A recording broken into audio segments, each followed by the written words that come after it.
Matthew chapter 22, the parable of the wedding feast. And Jesus answered and spoke to them again by parables and said, The kingdom of heaven is like a certain king who arranged a marriage for his son, and sent out his servants to call those who were invited to the wedding, and they were not willing to come. Again he sent out other servants, saying, Tell those who are invited, See, I have prepared my dinner, my oxen and fatted cattle are killed, and all things are ready. Come to the wedding. And they made light of it and went their ways, one to his own farm, another to his business. And the rest seized his servants, treated them spitefully, and killed them. But when the king heard about it, he was furious, and he sent out his armies, destroyed those murderers, and burned up their city. Then he said to their servants, The wedding is ready, but those who were invited were not worthy. Therefore go into the highways, and as many as you find, invite to the wedding. So the servants went out into the highways and gathered together all whom they found, both good and bad. And the wedding hall was filled with guests. But when the king came in to see the guests, he saw a man who did not have on wedding garment. So he said to them, Friend, how did you come in here without a wedding garment? And he was speechless. Then the king said to the servants, Bind him and hand and foot, take him away, and cast him into outer darkness. There will be weeping and gnashing of teeth. For many are called, but few are chosen. The Pharisees. Is it lawful to pay taxes to Caesar? Then the Pharisees went and plotted how they might entangle him in his talk.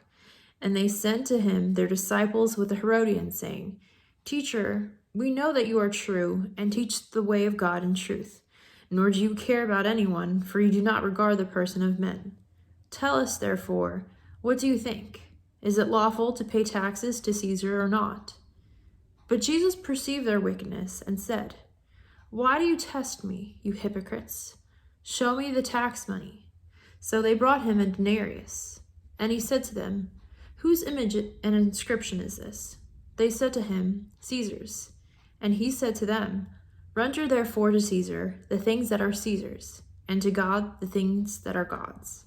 When they had heard these words, they were marveled, and they left him and went their way. The Sadducees, what about resurrection?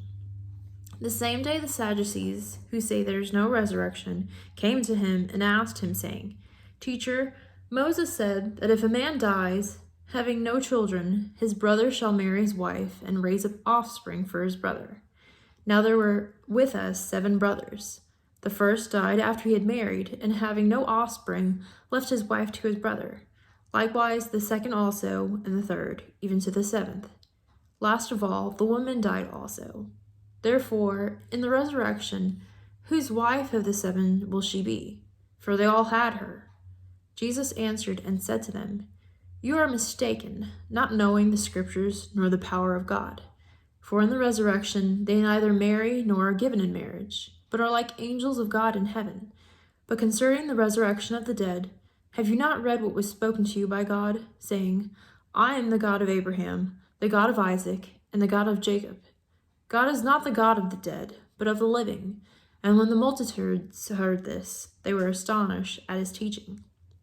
The scribes, which is the first commandment of all.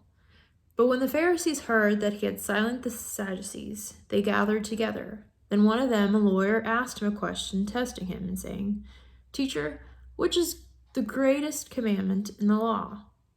Jesus said to him, You shall love the Lord your God with all your heart, with all your soul, and with all your mind.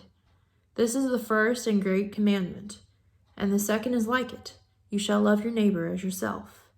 On these 2 commandments hang all the laws and the prophets. Jesus. How can David call his descendant Lord? While the Pharisees were gathered together, Jesus asked them, saying, What do you think about the Christ? Whose son is he? They said to him, The son of David. He said to them, How then does David in the Spirit call him Lord, saying, The Lord said to my Lord, Sit at my right hand, till I make your enemies your footstool. If David then calls him Lord, how is he his son?